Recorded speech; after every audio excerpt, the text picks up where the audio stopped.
the comment that Luke makes about Mary pondering these things in her heart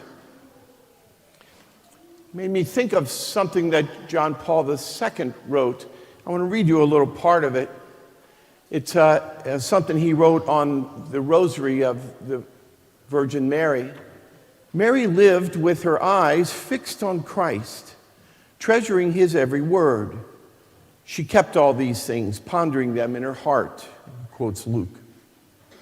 The memories of Jesus, impressed upon her heart, were always with her, leading her to reflect on the various moments of her life at her son's side.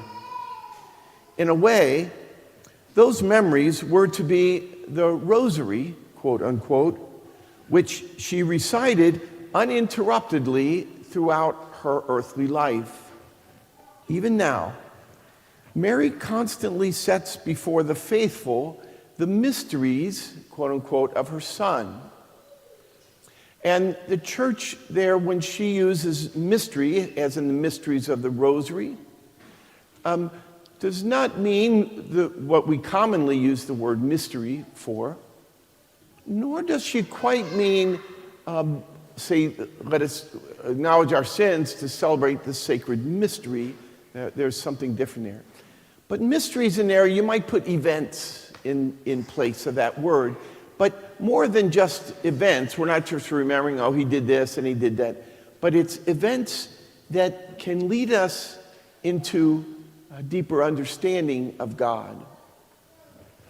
Kind of a small s sacrament, you might say, or a sacramental or something. Mary constantly sets before the faithful the mysteries of her son, with the desire that the contemplation of those mysteries will release all their saving power. In the recitation of the rosary, the Christian community enters into contact with the memories and the contemplative gaze of Mary. Without this contemplative dimension, the rosary would lose its meaning, as Pope Paul VI clearly pointed out. And he's quoting Pope Paul, "Without contemplation, the rosary is a body without a soul, and its recitation runs the risk of becoming a mechanical repetition of formulas." And I've heard people say this, that the rosary seems too rote, right? And that's what Paul VI is getting at. If all we're doing is, Hail Mary, full of grace, the Lord is with you, blessed art thou. Hail Mary, full of grace, the Lord is with you. It will lose its meaning. But the soul of the rosary is the mysteries that we contemplate. By its nature, the recitation of the rosary calls for a quiet rhythm and a lingering pace, helping the individual to meditate on the mysteries of the Lord's life as seen through the eyes of her who was closest to the Lord. In this way, the unfathomable riches of these mysteries are disclosed. What we see in Mary in this contemplative part of the church, where we don't just remember events, but we ponder what those events mean. We ponder what those events reveal to us about God. And we connect with the power of God that is in these events. And so the first thing I would suggest to you is, I would suggest the rosary to you as a way of pondering these events. And I've been praying the rosary for, 60 years or something, and thinking about these mysteries. And it seems, not every time, but very often, something new comes or something happens through the recitation of the rosary and the pondering of the mysteries. And so if you are not one who prays the rosary, I would suggest it to you for a number of reasons, but especially to think about these mysteries of Christ and what they mean to you, what they mean to the church, just what they mean, And if you've used to pray it and you stopped, your grandmother's rosary is in your sock drawer or something, I just invite you to get it out again, and reacquaint yourself with it. If you're a regular prayer of the rosary, I just remind you, as I remind myself, this, I love the way he put it. It calls for a quiet rhythm and a lingering pace. Don't try to get, a friend of mine he said, I can get the rosary in between here and work. I can just get it in, It's like, okay.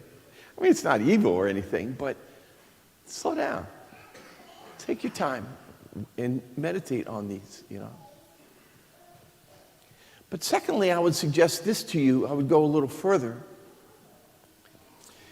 Mary pondered these events that happened with her and Jesus, right? But we do say, we've been talking about, or I have been talking about, especially ever since we read He Leadeth Me, that the events of our lives are not happenstance. It's not coincidence, right? But our lives are guided by providence. And so we can take the events of our own lives, What's going on here? Jesus, I ask this all the time, Jesus, what are you doing here? Not like, what are you doing? You're screwed this up again, but what are you doing? What's the mystery of this event? Why have I gotten this disease? Or why did I get this email from somebody? Or why did this, whatever, you fill in the blank, That each of these events, God is doing something in us, right? And if you think about it, all so often we react to things. Just a couple weeks ago, I got something and that just triggered anger in me, And about 2 or 3 days later, as I started praying, and I just thought, I wonder what's going on in that person to write that. Why is this coming to me? Is there something I can do for them in this, Or whatever, you fill in the blank of whatever events seem to be significant in your lives, Why did I meet this person or something? What I'd suggest to you is that we take Mary's way of living, pondering these events, and imitate them. That we see what can happen to us if we ponder the events of Jesus' life, these great mysteries, but also if we ponder the events of our own lives and seek to know what God is trying to do with them.